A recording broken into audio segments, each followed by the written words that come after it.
Blog do Ivanaldo Filho se encontra aqui no Hospital Municipal Dr. José Dantas Filho, onde está acontecendo um mutirão em cardiologia, aqui com o Dr. Diogo Santos. Doutor, eu queria que o senhor falasse sobre essa mutirão aqui no Hospital Municipal Dr. José Dantas Filho, aqui em Carnaíba. Muitos já foram atendidos aqui pelo senhor. Isso. Nós começamos ontem. Foi uma ideia minha junto com o prefeito Vanberg Gomes e a secretária de Saúde, Alessandra Noé. A gente percebeu que existia uma demanda reprimida de pacientes que precisam ser avaliados pelo especialista e muitos precisam viajar para Afogado da Gazeira, Serra Talhada, para um atendimento especializado. E diante dessa necessidade, desde julho, quando eu estava passando as férias com minha família, eu fui para Petrolina de carro e na volta parei aqui em Carnaíba para visitar a família, porque eu não sou daqui de Carnaíba, mas a minha história com Carnaíba é muito grande. Minha mãe é carnaibana, foi estudar no Recife e nós fomos criados lá em Recife. Mas eu tenho um vínculo muito forte com a cidade, né? Meu avô, o pai da minha mãe, Otacílio Gomes, foi prefeito da cidade em 1960 e era comerciante, né?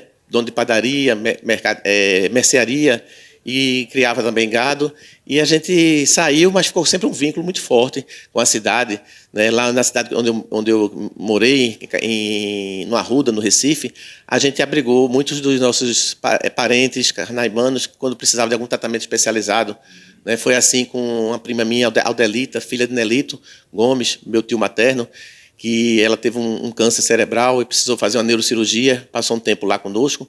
Teve também Joselito, que é filho de Adeildo, meu tio materno também, teve uma inflamação na raiz da medula espinhal, precisou fazer um tratamento prolongado, neurológico, né, tinha incontinência urinária, e a gente sempre ficava abrigando esse pessoal lá em casa, e a gente sempre tinha a notícia de Carnaíba. E eu sempre tive essa ideia, né, de resgatar eu já estou com 31 anos formado, me formei em 94 pela Universidade Federal de Pernambuco, e lá a gente aprendeu sempre com o serviço público, né? Eu tive a oportunidade de estudar também no Colégio Público, no João Barbalho, que fica ali na frente do Parque 13 de Maio, na Boa Vista, e a gente tem essa necessidade de trazer de volta, né, uma retribuição para a população mais carente do SUS. Todo o investimento foi feito na nossa formação profissional, né? Se eu estudei no primeiro grau, no Colégio do Estado, depois fui para a Federal, pública também, depois minha pós-graduação, que eu fiz residência de clínica médica e especialização em cardiologia na Universidade de Pernambuco, no Hospital Oswaldo Cruz, então foi com pacientes públicos. Então, nada mais justo do que agora a gente, profissional já experiente, tem que retribuir toda essa formação, né, toda essa oportunidade que a gente teve tratando os pacientes mais carentes do SUS. O senhor está atendendo o pessoal aqui em cardiologia aqui no hospital desde ontem. Em torno de quantas pessoas o senhor atendeu aqui? São 30 pacientes por dia. Eu atendo 15 de manhã, 15 à tarde. Hoje vai ser mais 15, mais 30. Mais 30. Esse serviço oferecido totalmente gratuito à população. Isso. A gente atende para os pacientes do SUS e todo esse projeto foi executado pela Prefeitura de Carnaíba, né? E a gente foi, né, convidado e hoje a gente desde ontem está estreando esse novo serviço. O serviço de cardiologia, que trata de problemas cardíacos do coração, é muito importante. O que é que o senhor tem mais ouvido, doutor, em relação às pessoas que passaram até o momento com o senhor? Eu peguei aqui muitos pacientes com hipertensão, que não sabiam que eram hipertensos, com até 19 por 10, e ele disse, eu vim para um check-up, o clínico me encaminhou, e eu não sabia que era hipertenso. Então, a hipertensão é uma doença silenciosa que ela às vezes não dá sintoma. Às vezes o paciente está com 22 por 14 e totalmente assintomático, sem sintoma algum. Então é importante fazer uma avaliação de rotina, independente dos sintomas. Quando se mede uma pressão porque está com uma dor de cabeça muito forte ou uma tontura, essa pressão pode estar sendo influenciada pela dor ou pela tontura. O ideal é medir em condições normais de temperatura e pressão, como a gente brinca. Né? Uma situação que realmente o paciente não está sentindo nada e pode estar com a pressão alta, e ontem eu flagrei muitos desses pacientes. Quando o senhor, nessas consultas que o senhor está realizando aqui, quando o senhor percebe que é grave, quais são os próximos passos que o senhor encaminha esses pacientes?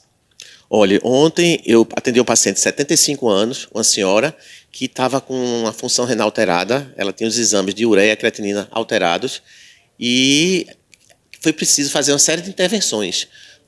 O exame dela que a gente viu era de agosto, ela precisava de um exame atualizado, que em agosto, né, já são aí em torno de 4 meses, E essa paciente ela está na iminência de precisar de fazer uma hemodiálise. Entendeu? Então, assim, ela precisa urgente uma consulta com um nefrologista, especialista em rins. Ela precisa ser avaliada depois por um cirurgião vascular, porque provavelmente ela vai ter que confeccionar uma fístula no braço, e essa fístula demora para amadurecer, leva em torno de 3 meses. Então, se ela passar mal, tiver uma hiperpotassemia, que é quando o potássio está muito alto e pode desenvolver uma arritmia cardíaca grave, ela pode precisar de uma urgência dialítica e vai ter que pegar uma veia do pescoço ou da perna. E esse veia do pescoço tem um risco de infecção de tudo. Então, se a gente prevenir esse cuidado, confeccionar uma fístula no braço, a fístula é uma comunicação da veia com a artéria e ela tem uma durabilidade maior, porque quando a gente pega uma veia, um paciente está internado para tomar um antibiótico, com 2, 3 dias essa veia se perde, ela forma uma inflamação, a flebite, e tem que trocar o acesso. Uma fístula, não. Você tem uma comunicação da artéria com a veia, fica um frêmito, e essa fístula você pode puncionar várias vezes e ela não se perde. Então, a finalidade da fístula é isso. Agora, tem que ser feito por um cirurgião vascular, tem que esperar o tempo de amadurecimento, não é botou hoje, amanhã utiliza, precisa de um tempo. Então, essa paciente foram várias intervenções que foram feitas nela, e esse cuidado não estava negligenciado. Porque, apesar de ser a filha cuidadosa, tudo, mas precisava de um olhar atento de um médico experiente para perceber que a situação era extremamente delicada.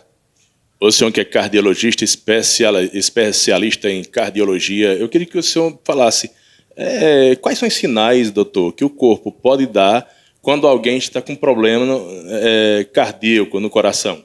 Olha, a dor torácica é uma coisa que chama atenção. Sabe? Toda dor que surja do queixo para baixo, do umbigo para cima, incluindo os 2 braços e as costas, pode ser uma dor de origem cardíaca.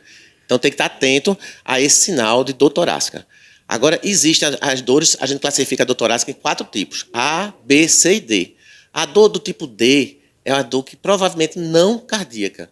É a dor quando respira, dói, quando aperta, dói, quando movimenta, dói. Então é a dor muscular, músculo-esquelética. Essa é uma dor que não preocupa. Agora existe a tipo ciência A, D, a C, que é uma dor provavelmente não anginosa. Essa provavelmente, ela não tem características, mas tem que ser investigada, a C. A B é uma dor provavelmente anginosa. Provavelmente anginosa. E a A, não resta dúvida. A tipo A é aquela dor que dói quando faz um esforço, quando sobe um lance de escada, uma ladeira. Dói quando a pessoa se preocupa, tem um estresse emocional. A dor pode irradiar para o braço ou para o pescoço. A dor que vem acompanhada de suor frio, de náusea, vontade de vomitar. A dor que vem acompanhada de taquicardia, de falta de ar. Então, é uma dor